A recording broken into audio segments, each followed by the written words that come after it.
streaming here. And then I'm going to go here.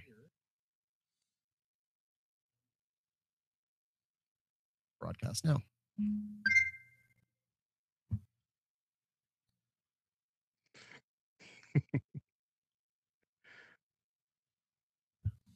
All I keep thinking about right now is the Gina Davis movie with Samuel L. Jackson.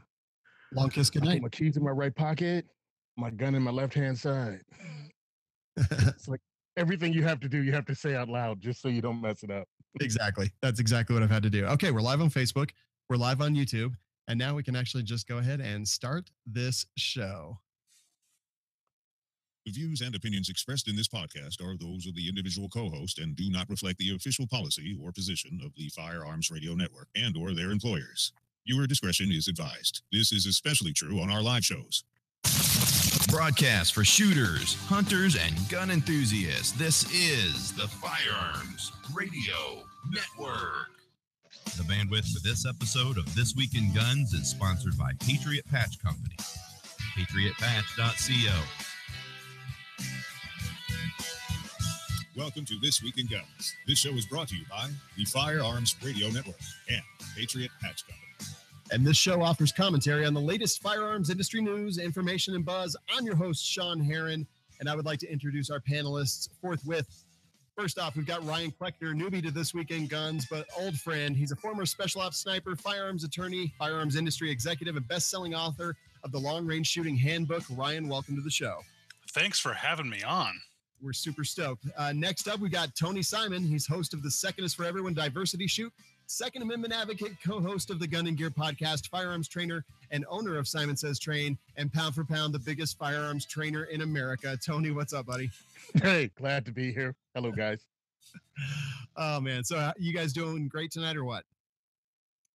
Yeah. One of the things that you didn't even list on my deal is I teach university classes. So I have to put myself in academia and be around college students. So my wonderful backdrop is I just ended my night class and I jumped right on to join you guys. So apologies. No, absolutely. We appreciate that. I know that you were said you were going to basically have to run over here. So I was pretty excited that you were able to make it, and not only make it, but make it on time. So I think I just stayed in the classroom. You literally see my whiteboard for my classroom behind me. I just kicked all the students out. Perfect. And I'm sitting here. That's perfect. Tony, how's everything going in New Jersey? Everything's going as well as can be in Jersey. Just finished a great weekend working with some kids. I think I had over 150, 200 people come through my station alone at NRA Range Day, volunteered to help with that. So I taught entire families how to hit a moving clay with a 20 gauge shotgun, followed it up by another day of training down at Fort Dix that we hosted. We're trying to get a lot of people trained, educated gun owners. That's what we need. Very cool, man. And I definitely appreciate all the work you're doing out there in New Jersey. Before we actually get into the show, let me just say some other people that I appreciate, and that's Patriot Patch Company. They've longtime sponsors of this show and also my other show, We Like Shooting. So we love Patriot Patch Company. Here's what I want to talk to you about today. First off, Patch of the Month Club. They announced their next one, which is going to be Lady Liberty. It is amazing. She's holding a modern sporting rifle in one hand, a tomahawk in the other hand, and has some nods on as well. So that patch is going to be amazing. So get in on the Patch of the Month Club. And also the shirts that they sell are amazing. Go out there. Look, you see these people wearing shirts. You see John Patton from the Gun Collective wearing these shirts. You see us wearing these shirts. All the cool people are wearing these shirts. So definitely go check them out, patriotpatch.co. And we appreciate all their support of not only This Week in Guns, but the Firearms Radio Network. So guys, let's just jump right into it and start talking about some news. This first one, Trump Department of Justice puts an end to Operation Choke Point. Now, the link in the show notes takes us to Fox News. And Ryan, I have a feeling that you might have something to say about this one.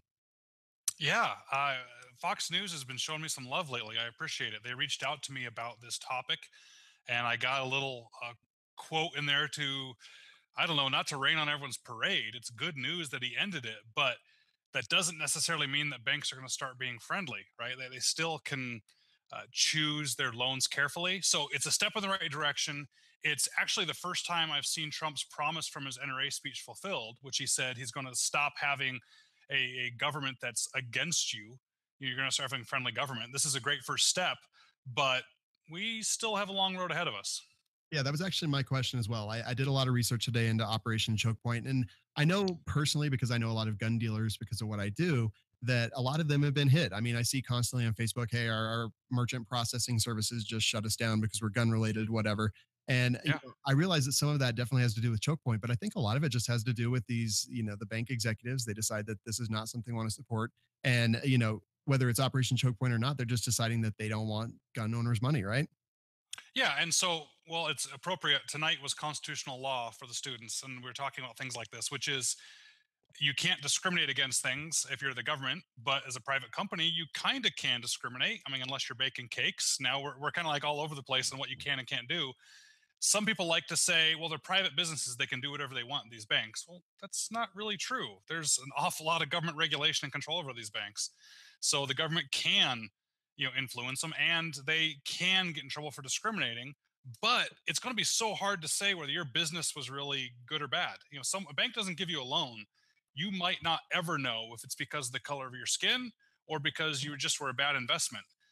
What it does do, though, is it allows certain banks that want to be friendly to the industry to be more friendly. Tony, you have any thoughts on this? Yeah, I mean, I've been trying to tell people you have to watch everything that the government does, because they can go after your guns multiple ways, including having your gun dealer go out of business because he can't afford to get a loan to either grow his business or do other things or even get credit cards processed. You have to keep your eyes open and be aware of things, especially gun owners out there who think no one's going after your guns, because I've had that discussion with gun owners too. And I'm like, they're going after it in multiple ways. This Hmm. way, this way is one way. Another way is to pass that whole anti-lead bullet ban, Yep. which is no proof at all that that affects the environment whatsoever. And you have to keep your eyes open and just be aware. I mean, we're into this because this is what we do. Right. But if you're going to be a gun owner, you're going to have to be slightly aware of this also. Yeah. Sorry, but you got to do your homework. Being free is not easy. Yeah. Very well put. Okay, great. Moving on to the next story. ATF approves barcode system to streamline Form 4 process. So basically, I think most people have probably seen this week. And what happened is Silencer Shop, they worked with some other people in the industry and basically came up with a system that allows for faster processing. And not only did they do that, but somehow they got the ATF to agree to implement this system. And they're expecting over time that they are going to see wait times drop from about a year, which is the can that I just got back. That was my wait. They're actually expecting them to drop down to about 90 days. Amazing. Man, I'm just going to be Mr. Negative here. These are both good news things, but Tony, you made a great point on the last article we talked about. Is I think everyone's kind of relaxing here. They're celebrating, yay, Trump, everything's going to be great again. No, it's not. The fight's not over. And the ATF barcode system to streamline the Form 4s, that's great news. Anything that's going to make it faster is great news. But I am by trade a firearms attorney. This is what I deal with is ATF stuff. And I know from my contact to the NFA branch and the people that I work with for all my clients that the entering of the information takes a few days to make sure it gets done right. Mm-hmm. And although the barcode will make that faster, great, that saves a few days. Let's even round up and say a few weeks. And then maybe we even add a few more weeks it saves because of the accuracy. So someone's not going to accidentally put the wrong information in. I will be happy to be wrong about this one, but I predict 12 months to 11 months, not 12 months to 90 days. Dang. Well, I will Yeah. say, so what they said, what I heard, I actually heard this on another great Firearms Radio Network show, the AR-15 podcast. JD Smith actually got Josh from Silencer Shop on the line, and they talked about it. And right now, once your dealer sends in the form, it can take up to a month for that data to be entered into the system. And they're actually running a 50% mistake rate at this point. So 50% of the ones that are entered have mistakes on them. So I love the government. yeah, absolutely. So I guess they're hoping that this helps because basically what happens is once your dealer uses this system, it will print a barcode that he then puts on the forms and then sends the forms in. When it gets there, the ATF can now just scan that barcode and it automatically populates their system with all the data that was put in by your Form 3 dealer or Form 4 Yep. dealer. So that's great. So obviously, if they can just scan that barcode the day it comes in, we eliminate a month off of there. But then by reducing some mistakes, that should reduce even more time. But I guess one of Yep. the biggest holdups is that the ATF has to go to the FBI for the background check, and that can take up to 30 to 60 days as well, right? Yep. And you're talking about where these things are being shipped, right? You often are sending checks when you're getting an FFL, when you're doing NFA paperwork to an entirely different city and state for the check to clear or for the credit card to be processed. Then all the paperwork sent up to DC, then to West Virginia. So you just have a lot of government inefficiency here. It's great news. Again, I'm sorry, I don't mean to be the naysayer. And if it saves a month, I don't think it's as accurate as or as simple as I made it sound. A month savings doesn't go from 12 to 11. It eventually has a waterfall effect and gets everything faster and faster. So this is great, but it's also sad. This right here is one of the best arguments I have against the regulations on NFA firearms. Yeah. That in advance, like a barcode, a something that was already saturated like 50 years ago, is what's making all the difference here. That right there tells you that this is silly regulation. But The newest and best technology for us. Yeah. You know what really speed this up? Taking silencers off the NFA in the first place, because it's just a firearms accessory. Just stop. Yeah, I agree with you. Could we stop having your only firearms expertise about a suppressor or silencer be the last movie you watched? I mean, stop it. Just stop it. Right. Now, I'm clearly biased, so I'll keep it careful, Sean, but just get No an problem. FFL. Like, I'm not one of those guys that wants to compromise on gun laws or restrictions. I get it. It's not okay to compromise with. But if they came to me and said, Ryan, you got a choice. You can apply for this card that you'll get that'll allow you to buy silencers like guns. You apply for it once, like pre-check, and you can have silencers. I'd probably go for it. I mean, I'm not okay with the gun regulations, but that'd be better than having to redo it every single time when I've already been vetted to be good. And that's why I tell people get their FFLs. I think more people should get them because then you can just get them so much faster and so much easier. Well, the government actually reversed themselves on it, because during the Clinton administration, they made a big push to get rid of what they called the kitchen table FFLs. Definitely. Mom and pop stores, whatever, they wanted you to have a brick and mortar store. Obama reversed that because, the exact same reason Clinton got rid of it. And, but in Jersey, it's just a real pain in the butt to get an FFL because of state regulations themselves. Yep. Everything to do with a firearm is difficult in New Jersey, including black powder. It's Yes. not illegal, but you need a pistol purchase permit to buy a black powder pistol. Including air rifles But- in New Jersey. Yeah, including air rifles. Air rifles but are I can go to firearms in New PA. Jersey. Yeah. Everything that pushes out a bullet is a firearm. So if I go to PA and stop by Walmart, I can buy an air gun, and it's 100% legal to even come back into Jersey with it. But if I wanted to purchase one from Pyramid Air, let's say, by the mail, I can't do it and have it mailed here. I have to have it mailed to an FFL, and I have to present a pistol purchase permit. Wow. So it's like laws, and then do something to change them if you don't like them. Yeah. Hey, let me. I don't want to drag this out too long. Just briefly, I want to talk about the apparent altruism of Silencer Shop. I mean, of course, they did this for a specific reason, right? The weight goes down, more people buy suppressors. I know that the suppressor industry is kind of in the tank right now, and this is definitely something that they think is going to help their business. But they gave this to the ATF. They didn't charge for it. They put this. They put their research, their development time, they put all that, they front loaded all that into their business and gave this to the government. Altruistic or capitalistic? What do you guys think? I don't think it matters. Yeah. Why can't it be both? I agree. I think it's great. Dead Air Armament, Gym Tech, and Silencer Shop are the three that worked on this. I think it's amazing. I think it's great. And look, this is innovation. Obviously, we're innovating with some old technology, but at the end of the day, they innovated the government, and I think that's one of the most impressive things they've done. All right. Next story is judge administers justice with his concealed carry handgun outside the courthouse. Did you guys read about this? Mm-hmm. Oh, yeah. Pretty great. What are your thoughts? It was time for Wapner, baby. Yeah. I like the fact, judge or not, the judge was behind the curve. He was already attacked. He already had rounds put on him, and he still didn't give up. He retrieved his own handgun from on him. By the way, he was carrying it, and he put the bad guy down. And that's what we're supposed to do as concealed carriers: have your gun on you all the time, pants on, gun on, and be ready to use it. And when you're shot, you're not out of the fight. You should just get real mad and start fighting back as hard as you can. And that's what he did.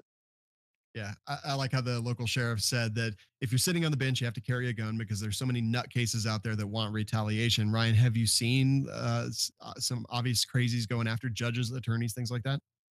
Thankfully, I'm out of criminal law. I don't do anything like that. And that's one of the reasons I didn't. In law school, I was thinking about, man, being a prosecutor would be fun. Wait, no, that's not cool. I want to be the libertarian. I want to be the defense attorney. Wait, no, that's not cool. What if I lose? There's just too much hate going on. I don't think, honestly, I'm glad that it happened, that he was able to defend himself, but I think it's irrelevant that it was a judge. I think the right to self-defense shouldn't be denied to good people. So, judge anybody, good for them. Yeah, the sad thing is most of these attacks, it's family court kind of stuff. Um, that's one of the most dangerous things to be. We actually lost an officer here in Jersey based on a judgment that came down through family court, and the ex Mhm. and everything turned into like a shooting in front of a house, and officer died protecting his wife. So it is what it is. But yeah, I agree 100% with Ryan. It makes no difference where your job is. You should be able to carry in this country Yeah, agreed. and protect yourself. Can I just say to close this one off that it would be so amazing if the judge was carrying a judge and use that. Oh, Nice. All right, next story. Years later, this is from the Firearm blog. Desert Tech MDR becomes a reality. So I don't know. Have you guys heard about the Desert Tech MDR? I think everyone has. Yeah, Yeah. like 10 years ago. Yeah. Yeah, I think just briefly for anyone who hasn't, Desert Tech came out. They said we're going to put out a bullpup rifle. They're mostly known for long range precision rifle stuff, and they said we're going to come out with it. And that was maybe almost 5 years ago. And there's been stalls and stalls and stalls. At one point, they fired their entire engineering staff and hired new ones. And it was just obviously a bigger thing than they thought, and they marketed it really, really, really early. And then people just kind of got a little bit sick of hearing that it was going to finally come out. Well, now it's finally come out. They've actually shipped some. There's people in the wild that actually have them. They started shipping the 308 version, and 556, because of the 308's delays, has now been pushed out, not indefinitely, but it's definitely going to be a little while longer. So, do you think people care anymore, or do you think people are going to get excited about this? well, does MDR stand for maybe develop a rifle? I think it does. Yeah. Okay. Desert Tech became the Susan Lucci of firearms manufacturers. Like maybe she'll win this year. Maybe Desert Tech will put their gun out this year. And it was over and over. And now, well, way to be real late to the market. I mean, bullpups, you would have been ahead of the curve. You'd have been riding that Tavor kind of wave and with Desert Tech. But now you're like Savage putting out a modern sporting rifle. You're just another one. Um, so hopefully it's really good rifle. Hopefully people get excited about it because I want people to sell guns. You know what I mean? Yeah. But you really dropped the ball announcing it well ahead of time. I mean, just seriously drop the ball. Good luck to you. Yeah, I I mean, know. exactly. Good luck to him. I think it looks cool. I used to hate bullpups. I don't know about you guys, but I find myself going through a firearms evolution. The more I learn, and I'm always learning, and the more I shoot, I used to hate Glocks with a passion and only like 1911s and HKs, and then I've gone full circle, and now I love, and almost all I shoot is only Glocks now. I used to hate bullpups. I got an IWI Tavor for a friend of mine. Um, Picked it up from the distributor forum and did a transfer for him and was playing with it and thought, this is actually kind of cool. So we went out and shot it. And I got to admit, I immediately snagged one for me, put in a Geisley trigger and trigger bow. And besides my AK, that's kind of my go-to plinking gun now. I am such a nut for the bullpup, and I get picked on relentlessly for any other professional shooter I'm around. I almost have to hide that I'm bringing my Tavor to the range. There's actually the X95. I got to hide it. But man, it's a blast. And I love being able to shoulder a rifle that is not an SBR and reach out with my firing arm, and I can put my finger on the tip of the muzzle while it's in my shoulder. That's awesome. Yeah, well, one way to stop your friends from goofing on you about a Tavor is buy a high point pistol. They'll never bring up the Tavor again. That's smart. That's smart. That is Just, yeah, it's like the not so hot chick getting a fat ugly friend. right. All of a sudden she became hotter. Right. That's what you need to do. Yeah, she went from a 6 overnight. Exactly. But I mean, with this bullpups and Desert Tech, the more guns you shoot, I think the more experience you get, the more open your mind becomes usually. But if you've only shot ARs, then everything else sucks because it doesn't work like an AR-15. Yeah. I'm like, it's not supposed to. There's an entire world of firearms out there. Learn them I and appreciate the differences. I like some bullpups, and I did like the MDR. I got to shoot it wherever NRA was this year. I've already forgotten. Was it Louisville? Atlanta. Atlanta. Thank you. Yeah.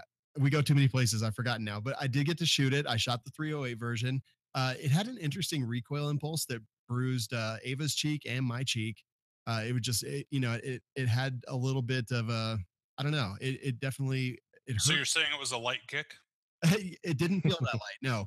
But it was fun. It seemed pretty good. I didn't have any real problems with it. The trigger was actually pretty nice, considering bullpups are notorious for having crappy triggers. That's why, obviously, the first thing you said you did, Ryan, was put in the Geisley. And all the difference in the world. Yeah, I actually changed out the grip too. So my grip on my Tavor, my X95 looks just like this one. I got rid of that like cutlass style I put on their pistol grip one. I want to try one out. I mean, it looks cool. And I was going to ask you about the recoil because my X95, it's got a sharper recoil than a similarly weighted AR-15 would have. Yeah, I'm really curious to shoot the MDR in 5.56 just because I have a feeling the recoil will be less punishing. But at the end of the day, or in the end, ultimately, I think it'll be all right. It's a fun rifle. And pound for pound at the end of the day. Exactly. Yeah. I'm pretty excited that they're shipping them now. Be quiet, Tony. Hey, have Desert Tech send me one in 308 and I'll push it out to some distance and see what it can do. Okay, perfect. Let me make a phone call. I actually do know a guy. Let's see. So let's move into the next one. So media spreads fake silencer information. I thought this was a little bit interesting. This is actually posted from oathkeepers.com. So take whatever that says with whatever you trust there. But basically, they're saying that there's a group that put out a study that they picked and chose their data that they wanted and made suppressor sound terrible. They had a bunch of cases in which killers, criminals wanted to use suppressors, tried to buy suppressors, or actually use suppressors.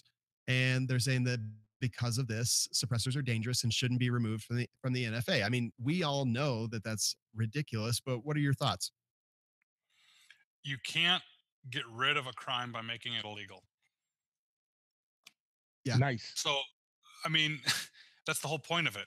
So if they're saying, first off, if they're being honest with it, the Violence Policy Center is a big anti-gun group, and they do actually a lot of good work. Yeah. I don't agree with it. I think it's wrong, but they're good at what they do for trying to make their point. You said it. There's times when they tried to buy the gun, and there's times when they didn't use it in a law, which means it didn't happen, which means background checks or things, can work. We're not saying hand them out, at Walmart. Well, maybe actually at Walmart, not at Walgreens. Yeah, we're still saying you're making sure that good people get them. But you guys know the only crimes that really happen to any statistical significance to even discuss are possession-based crimes. The only crimes people get in trouble with NFA firearms are holding one when they weren't supposed to hold one. Mm-hmm. They're not used in crimes. They're not used in murders. I used to hear when I used to work for the NSSF, the anti-hunters and stuff would say you can't use silencers in hunting because then people would start poaching like crazy. And we used to joke back, well, then are you going to legislate and require that people put air horns on their bows? And every time they shoot the bow, they have to honk the air horn? Because those are kind of quiet. That doesn't make poaching more of a problem. It's ridiculous. It is Hollywood and it's emotion that keeps these things banned. Tony, I feel for you. When I lived in Connecticut, the only reason I think they were legal in Connecticut is nobody knew they were legal. Many cops I've talked to and any legislator I talked to in Connecticut had no idea they were legal. And I'm glad I didn't tell them all because they probably would have banned it just on emotion alone. Yeah, I had a Bravo company calendar that I'll hang up in my office. And of course, it has different Bravo company rifles set up different ways. A couple of them have suppressors on them. One of the cops saw their work and went, "Ooh, that's a suppressor. Is that even legal?" I'm like, "All right, calm down, dude. It's legal for me to have it on the calendar. It's illegal in Jersey, and it's 100% legal in most states." He was like, "Really?" I'm like, "Yeah." People just don't know. And then when you throw on top of their ignorance, places like this that fluff, I guess, or fudge numbers to come up with their own conclusions. It's an uphill battle that us as gun owners have to fight. And the hardest part is repeating the same thing over and over again to multiple people without sounding bored or being indignant. It's like, yes, no, they're not illegal. No, they don't make the guns super quiet. No, they're not used by assassins that I know of. I mean, it's just like, stop. People are not going to just start dropping dead around you in the mall and you don't know there's someone shooting at you. It's all that stuff you have to talk, but you have to not be condescending when you talk about it. It's really, really, it's difficult sometimes. We would ban kitchen knives if they put the same effort into the statistics on kitchen knife accidents or anything else. Hammers, swimming pools. So I was actually curious. I did go look and see who had actually been caught either trying to purchase one or actually using one. So 2011, confessed serial killer murdered up to 12 victims, used a gun equipped with a silencer to kill at least one of his victims in Vermont. February 2013, a man targeted Southern California law enforcement officers and their families, murdered 4 people, wounding several others, used a silencer on his 9mm semi-automatic Glock handgun, and used an AR-15 assault. Used an AR-15 equipped with a silencer to fire at officers. 2016, bought some, got arrested. 2016, let's see, this one was, wanted to buy silencers, didn't actually get them. Then some other people, white supremacists, plotted to shoot and bomb congregants at black churches and synagogues. And they placed orders for them, didn't get them, didn't kill anyone with them. So, I mean, this is just like attempts. Like, okay, cool. The law actually worked and people were arrested trying to buy things. So the number of people that actually committed crimes with suppressors is like 3 then, which you just went over? Over a period of like 6 or 8 years. Yeah. That means it didn't happen. Yeah, that statistically does not. People with rainbow mohawks don't get hit by beer trucks. I bet 3 of them in the past 6 to 8 years have had it happen. Statistically, it's insignificant. There was probably more people arrested in the last 6 months for jogging nude down Main Street in America than this.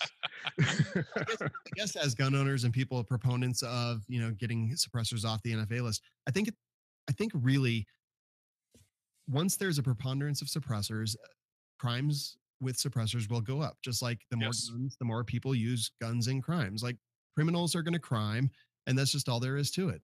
But the question should be, do they make it any more effective? And I can see both sides of that argument. I really can see what people are going to say on either side. Yeah, but these guys that did these murders probably were wearing lace-up shoes.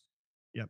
Okay, that doesn't mean we ban lace-up shoes, because none of us would possibly think that the lace-up shoes did anything to make the crime any easier. Well, the fact that the first guy may have used a silencer with at least one of his victims, did that matter at all? Did that make him any more likely to do what he did? If not, then it's an irrelevant conversation to be having. Now, if it did, okay, maybe we should talk about it. I completely agree. I think that crime will go up once more suppressors are out there in the wild, because they're going to get stolen, they're going to get used. But I don't think crime will go up. I think crimes committed with suppressors will go up, but that's just because there's going to be more suppressors in the world. So, Hollywood's not doing us any favors. I wish that people would actually realize that suppressors don't really cut down sound that much. And in fact, on my AR pistol, my silencer co Saker doesn't even make it hearing safe, because I've got a 10.5-inch barrel and it's still really uncomfortable to shoot without hearing protection, even with suppressors. So I think we just need to take some of these people out and let them shoot that gun, and then they'll be like, okay, never mind, they can have suppressors. Or carried around. I mean, the reason handguns have so many more regulations than rifles, the reason short-barreled rifles have so many more regulations than long rifles, is all about concealability.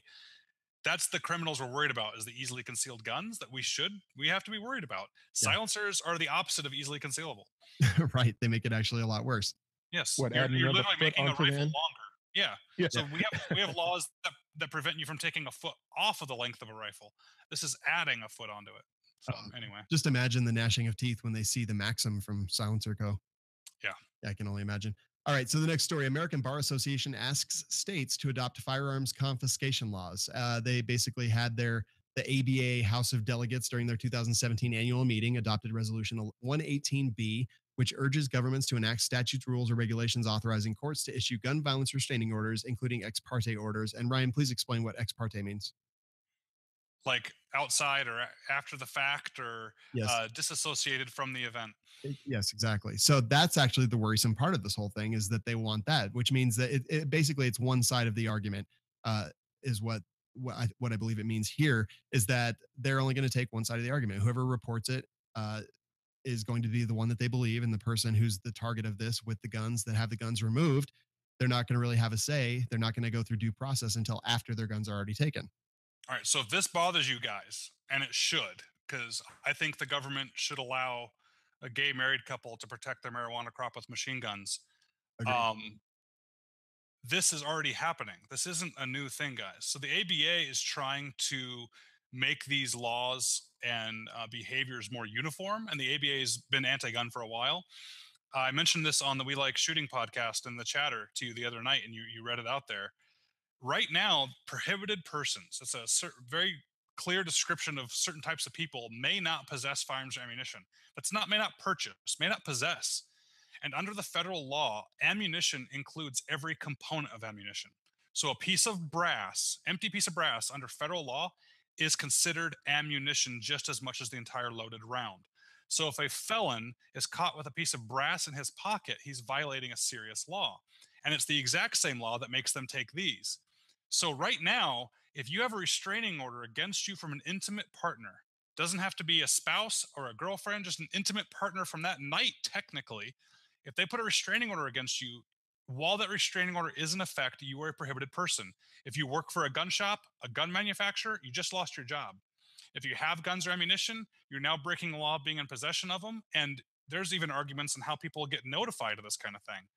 It is very, very common in my line of work to see people that have a upset ex-girlfriend, maybe an ex-boyfriend, that know about this law and can go make a false claim. There's no proof, there's no trial, there's no due process, and the other person could lose their job. It's ridiculous. Yep, have the same thing going where I work at. All they have to do is make a claim and you're done. And by the way, nothing happens to them when it's found out they lied. You have no recourse, but just brush it off, rub some dirt on it. So this should make you all upset, but let's do something about it. It's not the ABA that's proposing this. This is right now, guys. And now in the cases, this is good in some cases. I don't want my daughter, when she grows older, to have poor judgment in dating a dude that goes crazy, and I don't want him stalking her with guns. Then again, I don't want the government going and taking them without due process. So we got to figure out a balance here, but you guys should be talking to your representatives about this. Don't sit back and pat yourselves on the back that Trump's in office. Let's go ahead and take advantage of it and make some changes. Completely agree there. So the next story, actor, Texas native, stabbed to death in Brooklyn in front of wife. So guy out on the street with his wife walking down the street in a neighborhood, past two guys on the steps, get into a little bit of a verbal confrontation, and they get into it. They start chasing the guy. The guy throws his phone at them to try to stop them, to try to defend himself, and then gets stabbed, taken to the hospital, and declared dead. This is New York, this is Brooklyn, and this actually ties into the next story I want to talk about. But, his phone was what he had for defense. He didn't have pepper spray, didn't have a pocket knife, didn't have a gun, but the criminals did. The criminals had a knife, and he died because of it. And I think I think it's a travesty, to be perfectly honest. Yes, yeah. And the government of New York does not care. This is the thing about it. They don't care that it happened. They don't care about him. It's horrible that this happened to someone. Their only worry is losing tourism dollars. Outside of that, they don't care what happened to this guy or his family. It doesn't really bother them. So it's up to you to learn other ways to defend yourself, especially when you go into anti-gun states like New York, New Jersey. It's just difficult. Yeah, it sucks. Yep. Completely. The very next story is New York City reportedly allowing fewer gun permits, like zero. This is from Bearing Arms. And it talks about how it's difficult to get a permit in New York as it stands. But now they've actually basically begun issuing zero. And that means not just issuing new, that means not renewing existing concealed carry or CCW permits. No reason given, no wrongdoing, real or imagined, on the part of the disenfranchised CCW permit holders. It's just completely arbitrary. So here's the problem: is this, because they are may issue, it sets them up for what's the word I'm looking for? Bribes and corruption and things like that. And because of that, that's exactly what happened. Tons of the upper level people in that department have been removed, and because of that, it's just there's so much crime and corruption in this part of it, because may issue makes it like that. It's almost impossible to get one, so people with money bribe these people within the department, and they get it. And now they've been caught and removed, and now no one's getting these because it's just such a corrupt system. And that's awful. And we just talked about the guy who died because he had nothing to defend himself with, or maybe he would have died either way, but at least, he didn't even have a chance to save his own life. And with this, not renewing existing permits, not giving out new permits, basically zero right now is the number that they're putting out. That's awful. And people, this this will happen in other places as well. It's not just New York. That's just the starting ground. Well, what you end up doing is making law-abiding people carry a gun illegally. Yeah. Because if I know where I'm going is a problem, your law is all cute and everything, but it's not going to help me out. Now, as a locksmith since 1993, and I've worked in Newark, Camden, Irvington, Plainfield, Patterson. This is how really just horrible cities. And of course, New Jersey has their stupid laws about carrying concealed. Yeah, I carried a 1911 for the first 2 years I worked in this state. Yeah, your law is cute, but I have to live to be prosecuted by it. You know what I mean? Yeah. So, fine. You explain to me why this guy chased me down. I shot the hell out of him. I wanted him to stop. We can worry about that later. And that's what I did when I first got out of the Marine Corps. I carried for 2 years straight. Yeah. I became more aware of what was happening, but it's a horrible position to be in as a gun owner, knowing minimum I'm going to go to jail for 5 years because I have this gun on me, regardless of whether I should or shouldn't shoot this guy. This is really anecdotal, and I can't exactly remember where I heard it, but I heard it within the last 24 hours or so. It was a criminal got caught by a police officer. He had a gun on him, and the cop said, "Why'd you let me catch you with this gun? You know you're going to jail because of it." And the guy said, "Look, I'd rather get caught with an illegal gun and go to jail I'd rather be caught with a gun by you than be caught on the streets without one." And, that guy was, I think he's dead right there. And exactly like you just said, Tony. Yeah, that guy that told that story initially was really handsome, I bet. It was you, wasn't it? Yeah, that was told to me by a friend of mine who's a Plainfield SWAT officer. Yeah, that's and that was I believe the Gun and Gear review podcast, correct? Yep, it is, but it's very true. Look, I've been in bad situations, and it was me, my firearm, and somebody coming at me down a dark alley. I had zero firearms training other than I guess, 3 hours the Marine Corps gives you for a pistol. So I had my loaded 1911 in the car. I was able to get my car door open because I was not carrying it on me at that time. It was in my car. I got it from under my seat, and I racked another round into the chamber. In the dark alley with the door open with me bending down, he heard that and put two and two together, and he had somewhere else to be. and he went there running. But I was looking at, oh my God, I'm gonna have to shoot this dude, and I'm gonna go to prison tonight. That's all I thought. I'm going to jail tonight, but at least I'm gonna be alive. Yeah. Very well put. So, I completely agree. We have to fight this stuff. Like Ryan said, we cannot get complacent. I think we're getting complacent as the firearms community. And, it not only is it hurting these laws and things that are going into place that we're not fighting as hard as we used to fight, but honestly, it's hurting the industry. There's companies that are going to have to shut their doors. US Palm shut their doors because of the downturn. And oh, really? And we're going to see, and we're going to see a lot more of this as we go. So get out there, fight, get in touch with the politicians that are going to listen, and even the ones that aren't, because still, we cannot get complacent. We cannot back down. We need to continue driving, continue buying, and continue being good citizens in the community. And this is the time to do it. In any negotiation, in any game, in politics, the power shifts back and forth. Sometimes you're on offense, sometimes you're on defense. If we're in a good position like we are now, that's called the offense time. That's time to act and make some moves and get some yardage down the field. It's not time to sit and get lazy and then have to switch to defensive mode when that time comes. We're in the position now. Make some use of it. Make a play. I find with groups like mine and various others around the country, like Maj Touré's Black Guns Matter, the minorities and women are stepping up right now. This is a time. This is the time for the industry to actually get behind us. Doing what I do, mine is not just minorities, it's anyone. No matter your race, creed, religion, background, gay, straight, sexual orientation, I don't care. My thing is to welcome all people in the shooting community. You're going to have to get behind groups like this, groups like mine, others like mine, and bring more people in. This is the time to recruit. This is part of the offense. Get more people with hands-on guns, get more people to own guns, and then get more people to vote to keep owning guns. Yep. This is pretty much our time to recruit. Don't throw it away. 100% agree. All right. So real quick, guys, I would like you to go and figure out a way to support this show. One of the best ways is firearmsradio.tv/pledge. You can pledge your support for the show. Crowdfunding helps keeps this ship running. Jake put this into place, and it's a great program. So firearmsradio.tv/pledge.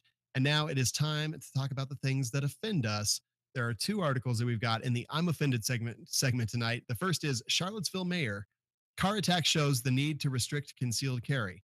And the title pretty much says it all. We all heard that in Charlottesville, there was a person that ran some people over with a car. But how he made the leap from car to needing to limit concealed carry doesn't really make a whole lot of sense to me. Were you guys able to figure out how he made that logic leap? Totally. 1+1+2 equals apple. Okay, perfect. And then if you divide that by potato, you've got the Charlottesville Mayor, Mike Siner. Boom. That's there funny. You go. Yeah. There was a study quite a while ago in Colorado where a survey, not a study. And at the end of the survey, they came out and said that the vast majority of people in the survey supported banning concealed carry. And they actually had to go into and look at the study and see what the questions they asked were. And the question they asked to the people on the street were, should a person have the power to kill anybody they want? So everybody said no. And they said, well, if you're carrying a concealed gun, technically you have the power to kill whoever you want. Therefore, can't have the gun. And that's the same leap. I wouldn't call it logic, but the leap we're trying to make here is clearly you have crazy people.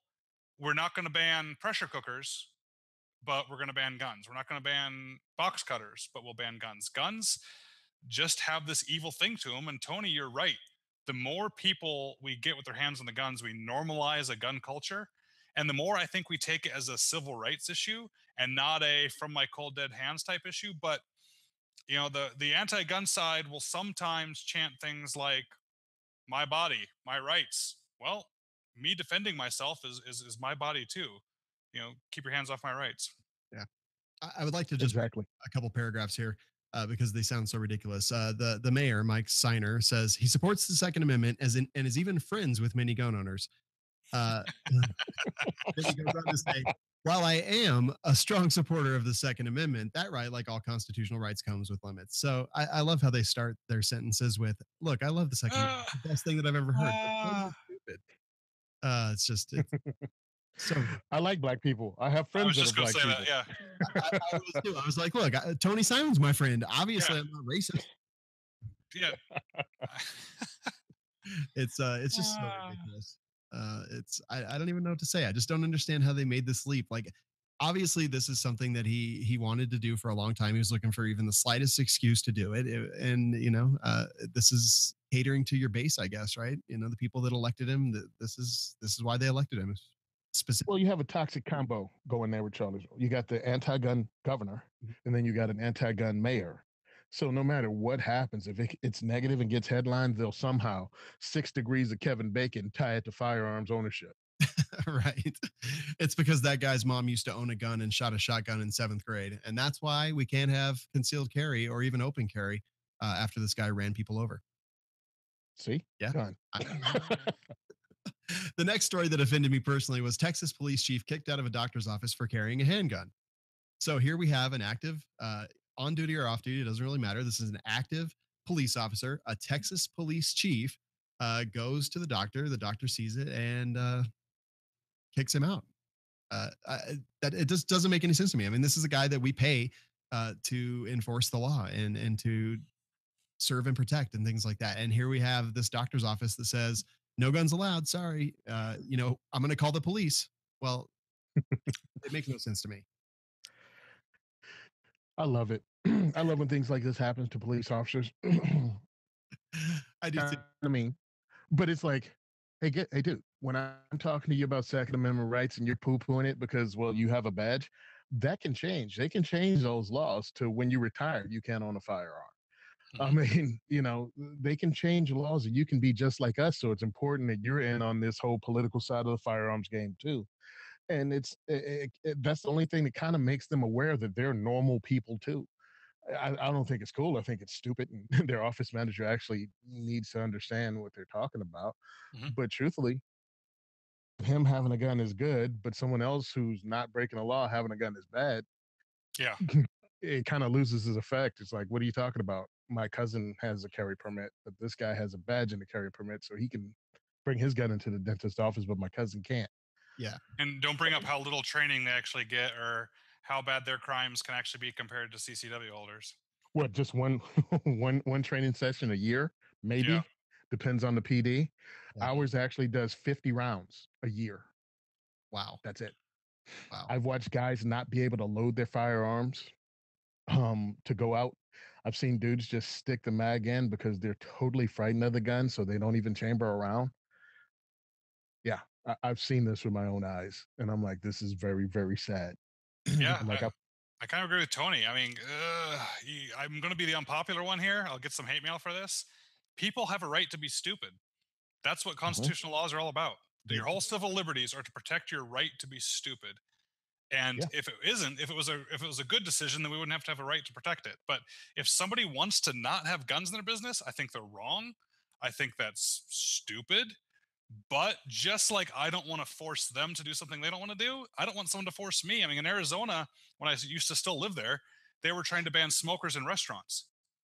And I had other gun guys coming to me and like, wouldn't this be great, man? I hate it when you're sitting in a bar or a restaurant and it's so smoky. I'd be like, hold on, they're coming for you next. Yeah. Like, you don't want to go to the restaurant because that restaurant's full of smoke, then don't go to the restaurant. But man, once you start making these decisions and legislating, they can do it to you too. So it's kind of, I don't know. I don't want things forced in my house. If I want to keep a cop out of my house because I want him to get a warrant first, stay out of my house. I don't know. I'm torn on this one. So the office did eventually say that the actions of the employee was out of line and improper, and said that officers should not be required to disarm or change out of their uniform while seeing their doctors or other professionals. So happy ending, but just a ridiculous and stupid start. I don't know if the person was just trying to be pedantic about the rules, or if she just or he or she genuinely thought that you know the cop should have to go put his gun in the car. Makes me wonder if there's surgery too. If it's a surgery, I get it. You don't want the only one. I mean, everyone there may not be trained on how to own a firearm, and if he's going to be unconscious, okay, maybe you should secure your gun. But that's a stretch. Yeah. I don't know, man. So, Tony, did you know that if you go to firearmsradio.tv/Amazon and just look for whatever you're looking for, it actually helps the network and kicks back a portion of the purchase cost of whatever you buy on Amazon back to the network? Did you know that? Why, yes, I did know that, Sean.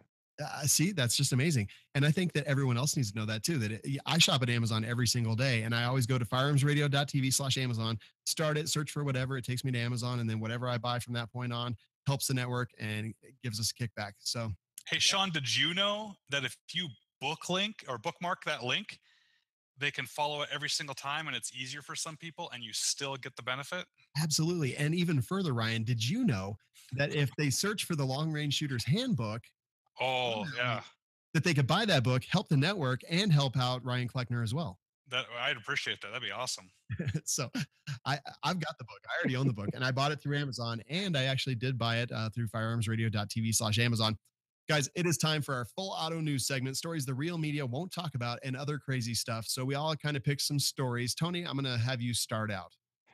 All right, we're going to start out with a man tried to carjack. Hold on, let me go ahead and click on it because, of course, it takes forever to load. Yeah. I think the size of the dude's head after they beat him up. That's taking the best. Man accused of trying to carjack 3 football players in New Mexico.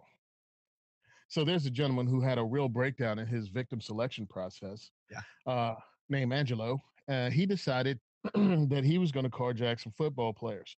Football players saw him out in the parking lot and said he looked sketchy, but he asked for a ride. He was acting sketchy, but he asked for a ride. So being young guys and being a bunch of big football players, they figured they could handle anything. So he gets in the car and they start going where he tells them. And then he changes his mind of where he wants to go. Then he changes his mind of where he wants to go again. So finally, these guys had enough, pull over and go, hey, dude, you're going to have to get out of the car. He pulls out a gun on him, tries to carjack them. Did I say they were football players? So a couple get out and he fumbles his gun. And of course, these are, again, football players, and they're used to tackling dudes that fumble something. So they just jumped him. And I don't know if he looked like E.T. before he carjacked him. He certainly does now.